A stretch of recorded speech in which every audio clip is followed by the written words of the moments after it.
नमस्कार। आरएससीईटी परीक्षा की तैयारी के लिए पार्ट 9 में आपका हार्दिक स्वागत है। आज इस वीडियो में हम 20 आरएससीईटी परीक्षा से संबंधित महत्वपूर्ण प्रश्न उत्तरों को जानेंगे। प्रश्न नंबर 1, निम्न में से कौन सा उपकरण हार्ड कॉपी आउटपुट प्रदान करता है? मॉनिटर, स्पीकर, प्रिंटर या फिर प्रोजेक्टर? तो एक बार जब भी कोई प्रश्न का आंसर करें तो प्रश्न को अच्छे से पढ़कर समझ लेना चाहिए। जैसे यहाँ पे पूछा गया हार्ड कॉपी, तो जो आउटपुट हमको मिलता है वो दो प्रकार से मिलता है, सॉफ्ट कॉपी और हार्ड कॉपी के रूप में। तो ऐसा आउटपुट जिसका कोई भौतिक अस्तित्व होता है उसे हम क्या बोलते हैं? हार्ड कॉपी बोलते हैं। और जिसका कोई भौतिक अस्तित्व नहीं होता उसको सॉफ्ट कॉपी बोलते हैं।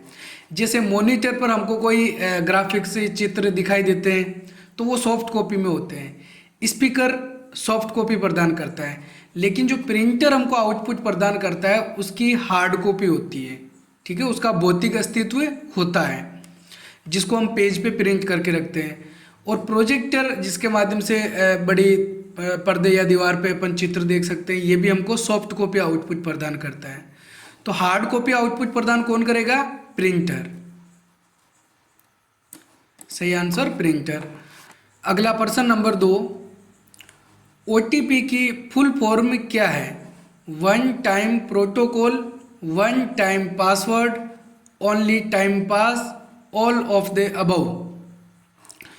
तो ओटीपी क्या काम आते हैं? जब हमको मोबाइल से ऑथेंटिकेशन करना होता है कि हाँ ये वही व्यक्ति है या उसी व्यक्ति का ये मोबाइल है, हमको ऑनलाइन अगर वेरीफाई करना होता है तो हमारे मोबाइल पर एक कुछ अंकों का या अक्षरों का पासवर्ड आता है, तो उस पासवर्ड को हम बोलते हैं ओटीपी।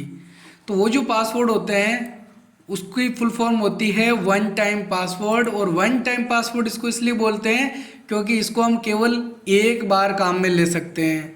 दोबारा अगर अपन को और कुछ कार्य करना होगा तो हमको नए ओटीपी जनरेट करने होंगे, पुराने वाले ओटीपी काम में नहीं आएंगे।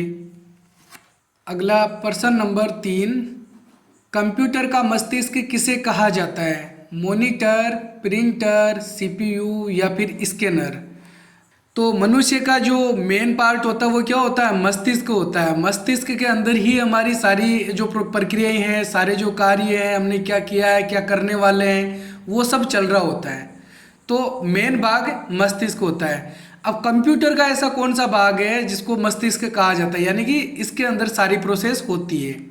तो मॉनिटर में नहीं होती है, प्रिंटर में नहीं होती है, स्कैनर में भी नहीं होती है, यानी कि सीपीयू इसका सही उत्तर है।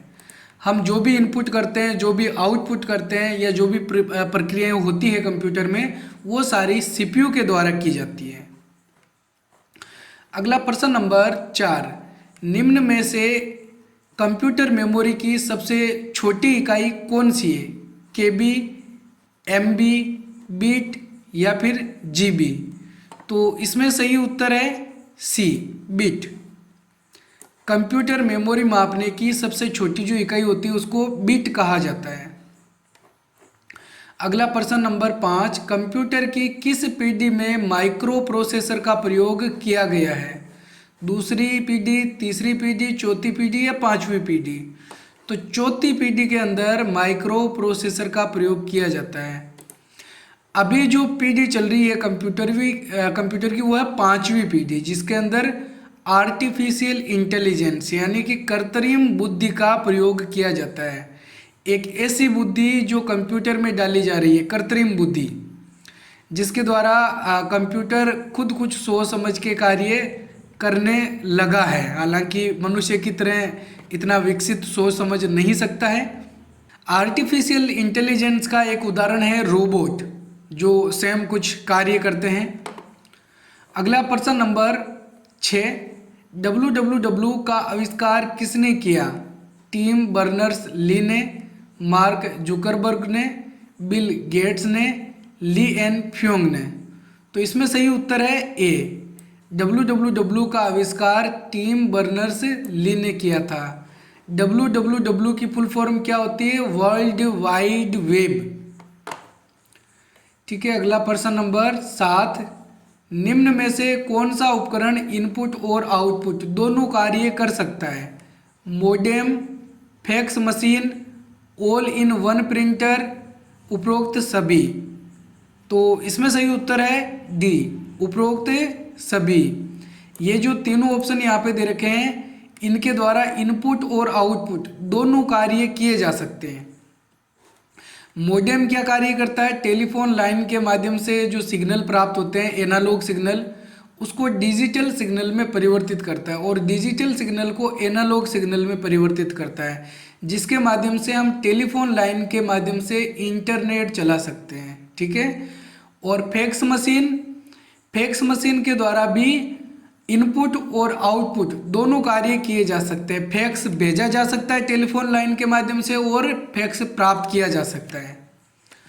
All in one printer, all in one printer किसे बोलेंगे? जिसके अंदर इनपुट भी हो सकता है, स्कैन भी हो सकता है और आउटपुट यानी कि प्रिंटर का प्रयोग भी किया जा सकता है। साथ ही इसके अंदर हम फोटो कॉपी भी कर सकते हैं। तो इसीलिए ये जो प्रिंटर है इसको ऑल इन वन प्रिंटर कहा जाता है। तो इनपुट भी हो रहा है और आउटपुट भी हो रहा है, इसलिए ये जो उपकरण है वो इनपुट आउटपुट दोनों का कार्य कर सकते हैं। अगला प्रश्न नंबर 8, HTML का प्रयोग किसमें प्रयोग किया जाता है? वेब निर्माण के लिए, प्रिंट करने के लिए, डॉक्यूमेंट बनाने के लिए या फिर उपरोक्त सभी? तो HTML एक लैंग्वेज होती है। HTML की फुल फॉर्म क्या होती है? Hyper text markup language. ये एक लैंग्वेज होती है जिसके द्वारा वेब पेज यानी कि वेबसाइट का पेज जो है वो बनाया जाता है। इंटरनेट का जो पेज होता है उसको वेब पेज बोलते हैं और वेब पेज बनाने के लिए HTML लैंग्वेज का प्रयोग करते हैं। अगला प्रश्न नंबर 9, एक कोडिंग संरचना जिसमें अक्षरों को समांतर सलाखों की श्रृंखला से प्रतिनिधित्व करता है। बार कोड, टास्क बार, संख्यात्मक बार या फिर QR कोड? तो इसमें सही उत्तर है ए, बार कोड। बार कोड कैसे होते हैं आपने देखा होगा, इस प्रकार की लंबी लाइनें खींची होती है, वर्टिकल लाइनें, जिसके अंदर कुछ डेटा एंटर करके रखा जाता है और बार कोड को पढ़ने के लिए बार कोड रीडर का प्रयोग करते हैं। अगला प्रश्न नंबर 10, वाईफाई का विस्तृत नाम क्या है? Wireless works fine, wireless factory, wire fire या फिर वायरलेस फिडेलिटी? तो वाईफाई की फुल फॉर्म होती है वायरलेस फिडेलिटी। अगला प्रश्न नंबर 11, माइक्रोसॉफ्ट वर्ड 2010 में Ctrl+K शॉर्टकट कुंजी का प्रयोग किसके लिए किया जाता है? मार्जिन चुनने के लिए, पेज में ब्रेक लगाने के लिए, हाइपर लिंक करने के लिए या फिर फाइंड करने के लिए? तो माइक्रोसॉफ्ट वर्ड में Ctrl+K किस लिए काम में लेते हैं? हाइपर लिंक करने के लिए। हम कुछ शब्दों को सेलेक्ट करेंगे और उनको हाइपर लिंक कर सकते हैं, किसी फाइल को या फिर किसी डॉक्यूमेंट को उन शब्दों से जोड़ के रख सकते हैं। अगला प्रश्न नंबर 12, डेटा को किसी क्रम में व्यवस्थित करने की प्रक्रिया को क्या कहा जाता है? मर्जिंग, सॉर्टिंग, बुकमार्क या फिर हाइपर लिंक? तो डेटा को व्यवस्थित अगर हम क्रम में रखते हैं तो इस प्रक्रिया को सॉर्टिंग करना कहा जाता है। SORTING, sorting. ठीक है, SHO नहीं होता है, SORT होता है, तो ये भी आपको ध्यान में रखना है। अगला प्रश्न नंबर 13, किसी टेक्स्ट को तिरछा करना क्या कहलाता है? स्ट्राइक थ्रू, बोल्ड, इटैलिक या फिर अंडरलाइन?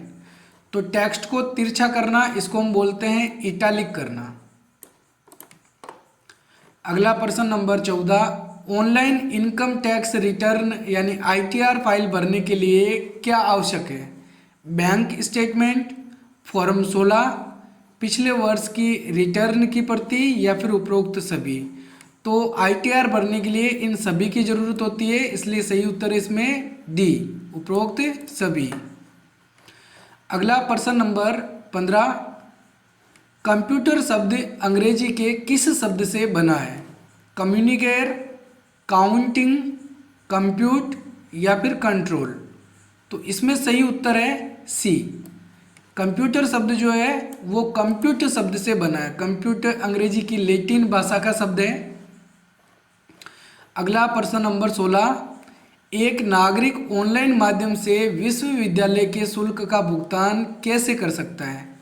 ई मित्र से, एसएसओ से, यूनिवर्सिटी के पोर्टल से या फिर उपरोक्त सभी। तो अगर विश्वविद्यालय का शुल्क, विश्वविद्यालय की फीस जमा करनी है तो ई मित्र का प्रयोग भी किया जा सकता है।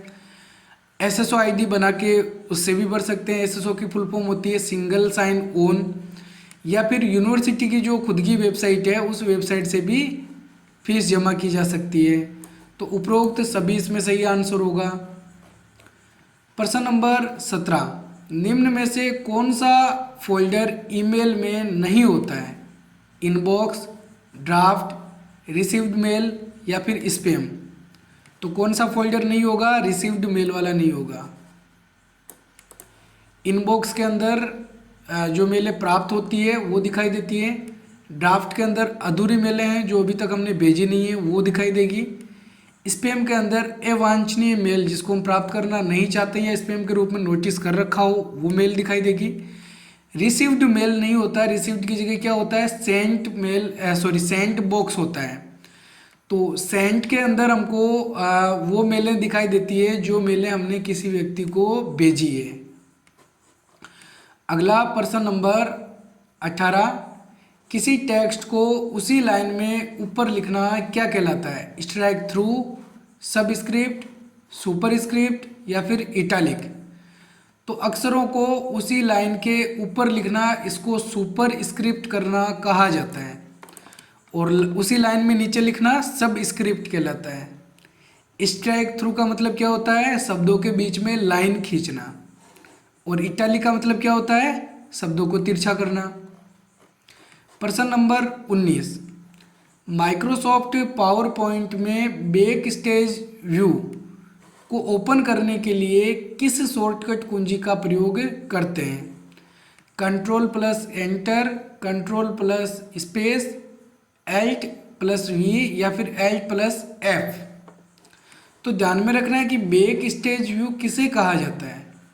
माइक्रोसॉफ्ट ऑफिस का हम कोई भी भाग यूज करते हैं, चाहे माइक्रोसॉफ्ट वर्ड हो, एक्सेल हो, पावर पॉइंट हो, तो उसके अंदर जो फाइल मेन्यू होता है उस फाइल मेन्यू को ही बैक स्टेज व्यू कहा जाता है। तो फाइल मेन्यू की शॉर्टकट कुंजी क्या होती है? एल्ट प्लस एफ होती है। बैक स्टेज व्यू की शॉर्टकट कुंजी क्या होगी? Alt plus F. अगला प्रश्न नंबर 20, निम्न में से कीबोर्ड और माउस किसके उदाहरण हैं? Input device, output device, application software या फिर ऑपरेटिंग सिस्टम के। तो कीबोर्ड और माउस क्या होते हैं? इनपुट डिवाइस होते हैं। Input device. तो ठीक है, ये थे हमारे आज के 20 महत्वपूर्ण प्रश्न उत्तर। उम्मीद है आपकी RACET परीक्षा की तैयारी अच्छे से चल रही होगी।